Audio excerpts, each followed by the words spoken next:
Hello friends, so welcome back to another episode, and today I'll be sharing some of the stories that I happened to come across this week.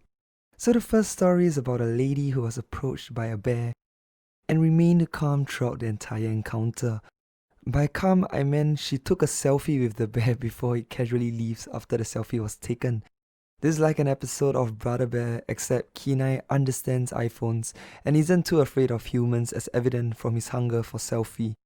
It is clear that the bear's hunger for a selfie supersedes its actual hunger and that it probably wants to be a YouTube sensation. It was reported that the hikers escaped unscathed, but the real question is who actually escaped? The bear or the hikers? Clearly, we cannot determine where the power dynamic leans towards between the involved parties based on the unnerving attitude exuded by the hikers. Therefore, further sleuthing has to be administered before judgments are cast. Considering bear encounter isn't part of most people's hiking checklist, I don't think she was prepared for such an encounter. That's like meeting Tom Cruise in real life but not accidentally calling him Ethan Hunt. It is an achievement many should marvel at. However, one of the hiker's friend, I will just call her Hiker 2.0, applied a very sophisticated version of Snell's law where if there's no angle of incidence, there will be no angle of reflection, which in layman terms translates to if I can't see the bear can't see me. This statement is as valid as telling the doctor that organ failures don't exist because organs can't take tests. The outcome of the bear encounter proves to us the ingenuity of this technique. Her reaction is exactly the same as someone who bumped into their ex on the street and is a formidable technique used in hide and seek when you are too lazy to squeeze yourself in a cabinet full of clothes. Hence, the next time I come face to face with a serial killer, others may try to escape, but I will just close my eyes and apply the exact same technique Hiker 2.0 created after years of cultivation and research. Bear encounters are not the most common because they avoid humans, probably because they recognize us as walking biohazards, apparent from our weak immune systems, susceptible to an abundance of diseases, ranging from flu to TikTok.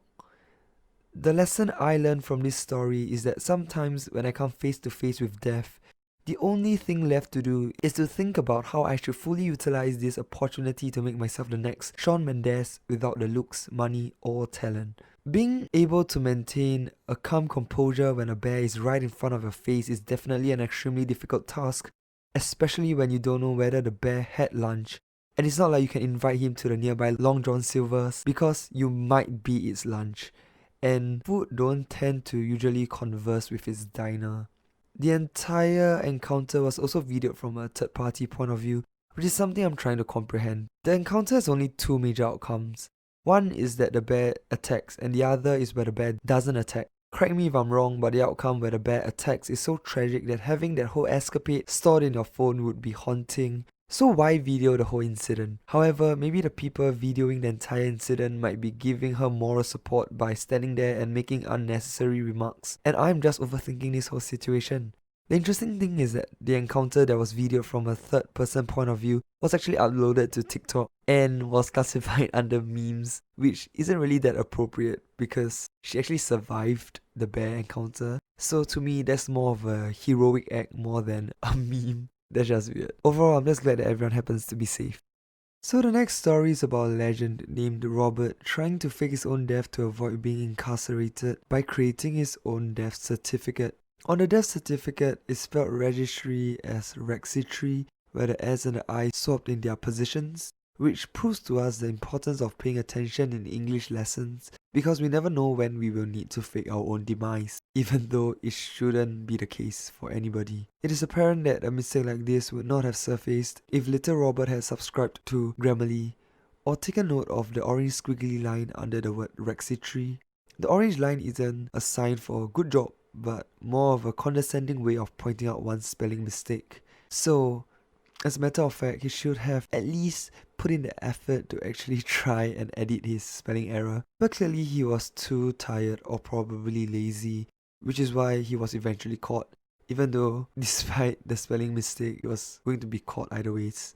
So the old trick of faking one's death may fool flawed individuals like myself, but definitely cannot fool the eyes of literate individuals who can differentiate registry from Rexitry. More like Rexy, try again next time after your sentence. It seems like he was going to be punished for possession of stolen property and attempted grand larceny, and the only solution this man managed to put together is to fake his own death by creating his own death certificate. I mean, isn't it just better to serve the sentence and come out a changed man rather than coming out with all those weird ideas of trying to escape? I mean, faking one's death is a plan that will inevitably fail unless you are Jason Bourne. How are you going to set up a bank account if you are declared dead? Because last time I checked, money isn't one's concern post-death because a casket seems cheaper than most houses around. Furthermore, how are you going to apply for a job? Because during a job interview, when your employer asks you for the toughest thing you have done, and your answer might just be being alive. It is clear that Robert did not really think this plan through, as evident from his sloppy death certificate, and currently still breathing in the same oxygen as his prosecutors in the same room. Probably. I made that up.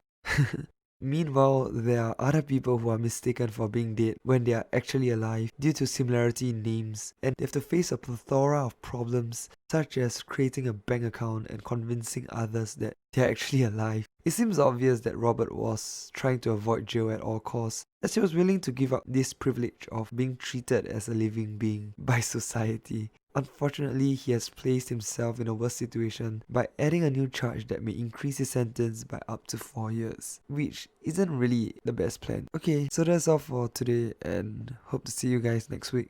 Thank you.